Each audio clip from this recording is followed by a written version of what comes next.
Fogueira cigana com ervas. É a fogueira da vitória. Então você vai pegar, né, arruda seca, alecrim seco, plantas medicinais, folhas secas medicinais, e vai fazer uma fogueira e vai dedicar aos ciganos.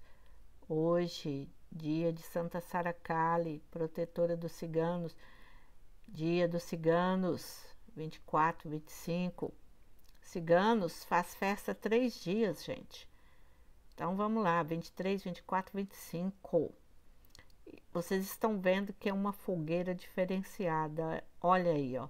São arruda seca, alecrim seco, certo? É uma fogueira de plantas medicinais. Então você vai fazer aí no seu quintal, né? No seu espaço, uma fogueira de ervas medicinais seca, né? E vai pedir e agradecer ao mesmo tempo. De preferência que você possa ver a lua e as estrelas, de preferência. E aí, de preferência também que você possa dar as mãos para a sua família ou para os seus amigos em volta desta fogueira da vitória de ervas medicinais.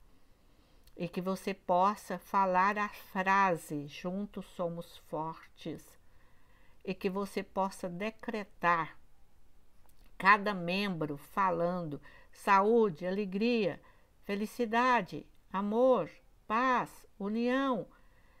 Cada um vai falando e dançando em volta da fogueira. Você pode colocar uma música. É super poder, viu? É a fogueira da vitória, com ervas medicinais, no dia dos ciganos, no dia de Santa Sara Kali. Mas você pode fazer outro dia também. O importante é que você faça, porque é uma fogueira abençoada, uma fogueira maravilhosa. Já pensou uma fogueira de ervas medicinais?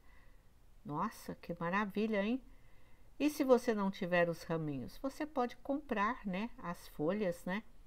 E fazer com as folhas, colocando uns pauzinhos para dar sustentabilidade. E as folhas, use a criatividade. O importante é você fazer. O importante é você, com a sua fé inabalável. Fogueira da vitória. Uau! Forte, viu? Dia dos ciganos. Dia de Santa Sara Kali. Obrigada por você curtir, compartilhar e se inscrever.